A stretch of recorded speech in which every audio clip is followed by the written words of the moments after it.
So if I was a big power mogul and made billions of dollars off war with my companies, it would be to my benefit to create terrorism in order to spark To create war. terrorism, to create wars, absolutely, Yeah. absolutely. So isn't that really what's going on here? I agree. People are making money off this stuff? Yes, absolutely, absolutely. This war in Iraq took too long. It was unnecessary, in my opinion. It was unnecessary. The invasion was unnecessary. There's so many other ways to get down Saddam Hussein if you wanted to, Right. without committing a few 100,000 soldiers for such a long time at a cost of $10 billion a week. Money that we don't have. And look at the economy today. It's really affected. I think that was the first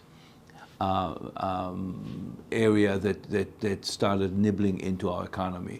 We can't sustain a $10 billion a week on a war that will never end unless we put a stop of it. It's another Vietnam. Unless we realize that the Sunnis and the Shiites were fighting for thousands of years, and they will fight for thousands of years after we leave there, unless we're committed to stay there forever. And even then, they're still going to be fighting each other. But if the day we leave, it's going to start all over again. And do we want to commit our young children to an endless war forever that we can't even sustain the cost of it? Well, isn't that where we're at in this We war? are definitely there right now. And the only people who benefit out of it are those contractors who make a fortune. It seems to me that whenever a dynamic figure appears in Israel that could lead a peace movement to try and heal the situation, He's gone. He's gone. He's assassinated. Same Very thing in quickly. Israel. Same in Israel. Yes. You know, there's, in my opinion, again, there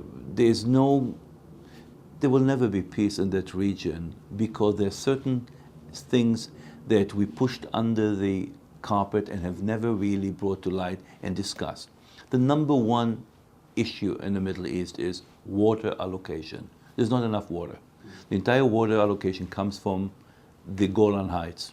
Whoever controls the Golan Heights controls the water.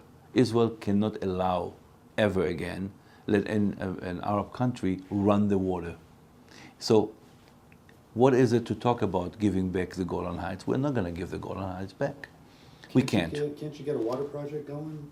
Just take water out of the Mediterranean? Well, the next thing is a nuclear purification of water, which is a huge cost, which is now on the table. So that's, until this is done, and it takes years to build, you have to find the location, and then you're worried about terrorism. The location that this facility was planned to be is very close to Gaza. You build a nuclear facility there to purify water, and the terrorists will just cross the border and come in, and then you have a disaster. So that is now on hold.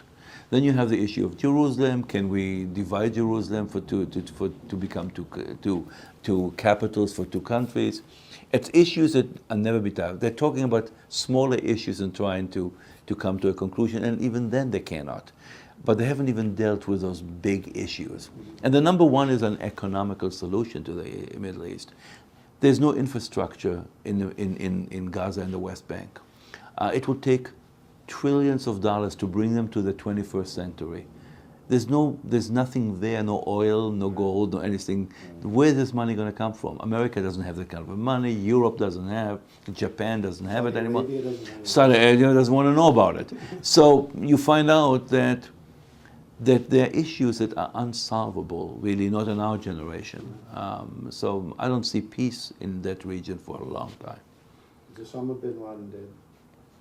As far as I know, no, he's not. He's not. He's not. Believe he's still alive? I believe he's not. I don't believe he is where everybody assumes he is, living in a cave in Afghanistan or Pakistan or whatever, but he's alive. How important is secret societies like the Yakuza and Skull and Bones? And You know, I don't know how important they are. They're important probably to the people who are members and belong to those organizations. It gives them a cult-like relationship with each other and so on. It's a secret environment. Historically, societies always have had one or two of those kind of societies. It brings the wrong element into it. It's never the Nobel Prize winners who belong to one of them. It's always the guys who lived in a shadow world and want to be in a shadow world, and usually elements that make the world worse than it is rather than better. Mhm. So it's fascinating. I studied them. I study a lot of those organizations, and it's fascinating of who belongs there and how you've been chosen to join and so on, why. And if you take Skull and Bones, I mean, officially it's a fraternity. It's Yale. It's a big thing. But if you look historically, who belonged to it and why they're there, there's a reason for it. Right. And Well, who's grooming him, and what are they being groomed for? Yeah, it's the old money. It's the old money. Of the It's the Eastern old. banking establishment. Exactly. So, Exactly. who's got the best intelligence agency? The CIA, the I think- MI6, the Mossad. Who's really got the go-to guys now? It's America has the technology that beats everybody else. The gadgets, no human experience and really human spying. The Russians used to have a mixture of ruthless kind of operations. MI6, the most professional one, really going historically. Mossad has taken elements of all the above and a mishmash together, and I think they're the most successful for one reason only. The red tape in Mossad is the least in all those agencies. Mossad trains their agents, chooses them right, and the motto is, we choose you, we trained you. If we don't trust you, we shouldn't have hired you to start with. If we trust you, we let you go and do your job, and we allow you to improvise. We allow you to do what you need to do. You don't have to call Jerusalem every 5 minutes to get permission, and it takes 2 years to get permission. You have a job, do it, and come back, and hopefully, and as Golda told me before I left, if you're successful, we'll read it in the papers. If you're not, who cares? And that's really the motive. So I believe Mossad is still the best agency that there is, the best secret intelligence agency there is. Did you ever meet Michael Harari? I met Michael Harari. And was he the best agent of Israel? He was a good example of an agent that went too far and too much improvisation, Right. as I say. But yeah, he served his purpose. He was a good agent. When he goes to Panama and starts working with Noriega on the Iran-Contra cocaine shipments and stuff, is that a freelance job?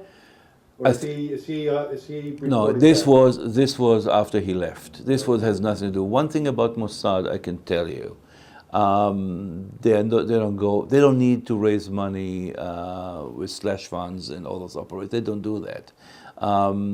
There's no need for it. They have enough money. You don't think they're involved in ecstasy? No. No? And knowing how Mossad really is and how they operate, no.